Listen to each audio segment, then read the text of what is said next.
اولاد اتنی بڑی دولت ہے کہ نبی علیہ السلام بھی نبوت کے مل جانے پر اللہ تعالیٰ کے شکر گزار ہیں، لیکن اولاد کی کمی پر پھر بھی اللہ تبارک و تعالیٰ کے سامنے دامن پھیلا رہے ہیں۔ میرے بھائیوں، یہ اولاد اللہ تبارک و تعالیٰ کی بہت بڑی نعمت ہے، لیکن اس اولاد کے سلسلے میں ایک بہت بڑی بات ہم اور آپ کو یاد رکھنی چاہیے کہ یہ اولاد جہاں ہمارے اور آپ کے لیے بہت بڑی نعمت ہے، وہیں بہت بڑی آزمائش ہے۔ والدین کے بارے میں نبی علیہ السلام نے فرمایا ہما جنتک و نارک، یہ تمہارے والدین تمہاری جنت بھی ہیں، تمہاری جہنم بھی ہیں۔ سچائی یہ ہے کہ یہی بات اسلامی شریعت مجھ کو اور آپ کو اپنی اولاد کے بارے میں بھی بتاتی ہے کہ یاد رکھو تمہاری اولاد بھی تمہاری جنت بن سکتی ہے، تمہاری اولاد بھی تمہاری جہنم بن سکتی ہے۔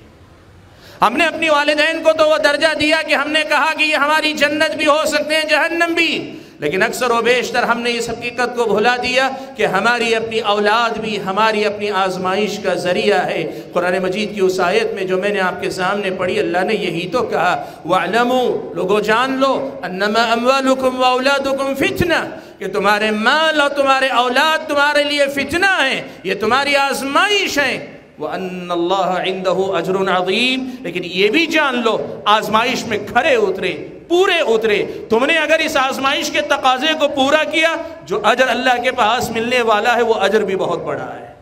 بھائیو، اپنی اولاد کو اس حیثیت سے بھی دیکھنے کی سب سے پہلے فکر کریں کہ یہیں سے مجھ کو اور آپ کو اپنی اولاد کی تربیت کی فکر کرنا نصیب ہوگا کہ یہ اولاد میری اور آپ کی جنت اور جہنم کا فیصلہ کرنے میں بڑا اہم کردار ادا کرنے والے ہیں۔ میرے بھائیو، آج ہم اور آپ اپنے پیچھے اچھا نام چھوڑ کر جانا چاہتے ہیں، ہم اور آپ اپنے پیچھے اچھا نام چھوڑ کر جانا چاہتے ہیں۔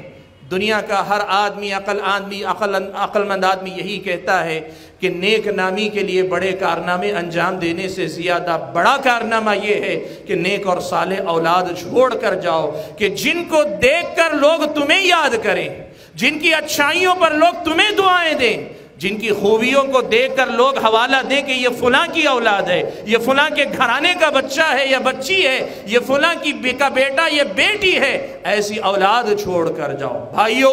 آپ نے نام خوب کمایا لیکن اپنے پیچھے اولاد اچھی نہیں چھوڑی، یہی اولاد آپ کے و آپ کی بدنامی کا بھی سبب بنے گی۔ لوگ گالی دیتے دیتے بھی آپ کو یاد کریں گے، لوگ یوں کہیں گے اس کا باپ بڑا اچھا آدمی تھا لیکن یہ بڑا ظالم نکلا۔ سبحان اللہ۔ میرے بھائیو، آپ نیک نام ہونا چاہتے ہیں، اپنے پیچھے اپنا نام اچھا سننا چاہتے ہیں، تب بھی آپ کو یہ کرنا چاہیے کہ اپنے پیچھے اپنی اولاد کو نیک بنا کر چھوڑ کر جاؤ۔ اور اگر دنیا کا نام نہیں چاہیے، اپنے بعد آپ کو نیکیوں کا تسلسل باقی رکھنا ہے، باقیات صالحات کا سلسلہ رکھنا ہے، آپ کو اپنے بعد اجر کو ثواب کا سلسلہ جاری رکھنا ہے۔ نبی علیہ السلام نے فرمایا اولد صالح یدعو لہ، نیک اولاد اپنے پیچھے چھوڑ کر جاؤ کہ تمہاری نیک اولاد کی نیکیاں ان کی بھی نیکیاں ہوگی، اور اگر تمہاری تربیت کی وجہ سے وہ نیک ہو کر نیک عمل کر رہے ہیں تو وہی نیکیاں تمہارے حساب میں بھی برابر لکھی جاتی رہیں گے۔ اور اگر یہی اولاد